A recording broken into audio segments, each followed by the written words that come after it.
बैठक में हुए अहम फैसलों की। सरकार ने क्वांटम मिशन को मंजूरी दे दी है। वहीं सरकार ने फिल्म और टीवी इंडस्ट्री की मदद के लिए द सिनेमेटोग्राफ एक्ट में भी संशोधन किया है।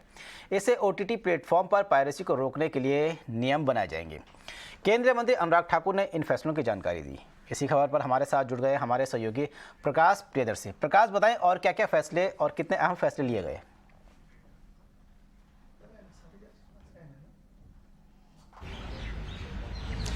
देखिए, आज कैबिनेट की बैठक में दो अहम फैसले लिए गए। जो सबसे अहम आज का जो एजेंडा था वो दरअसल नेशनल क्वांटम मिशन से संबंधित था, जिस पर कैबिनेट ने अपने मंजूरी दे दी है। और इस मिशन के हिसाब से सरकार अगले 8 सालों में 6,300 करोड़ रुपए खर्च करेगी। बेसिकली क्वांटम टेक्नोलॉजी के ऊपर ये रकम जो है खर्च की जाएगी।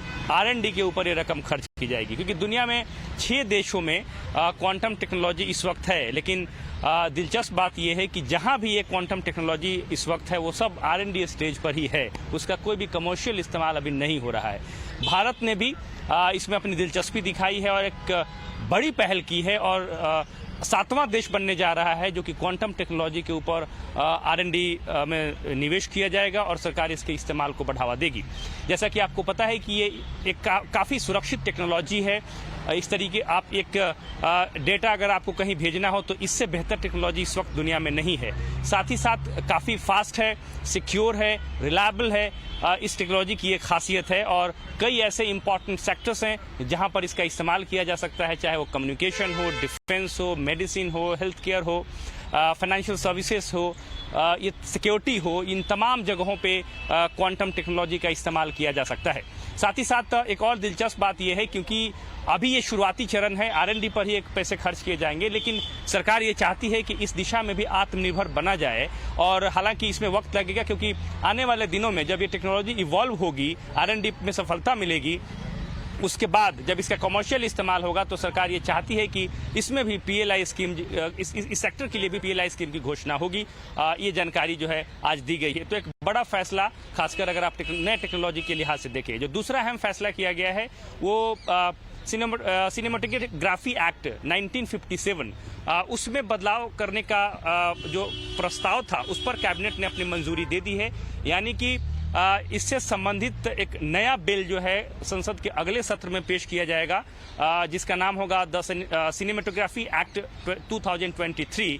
इसका मकसद ये है कि जो पायरेसी एक्टिविटीज़ होती हैं उसको कैसे रेगुलेट किया जाए, कैसे रोक लगाई जाए।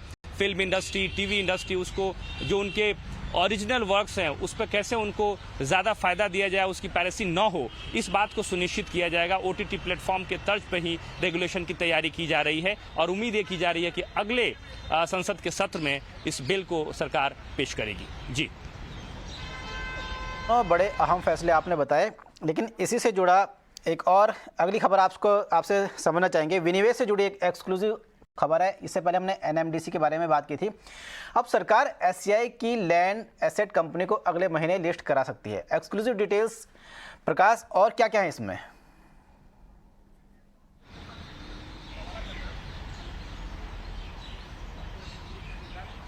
देखिए, सरकार के सामने सबसे बड़ी चुनौती ये है कि विनिवेश की रफ्तार जो है उसको कैसे बढ़ाई जाए। और सूत्रों के हवाले से जो जानकारी हमें मिल रही है वो ये है कि शिपिंग कॉरपोरेशन ऑफ इंडिया की जो विनिवेश प्रक्रिया है उसको अगले महीने से रफ्तार दी जा सकती है और इसकी तैयारी की जा चुकी है।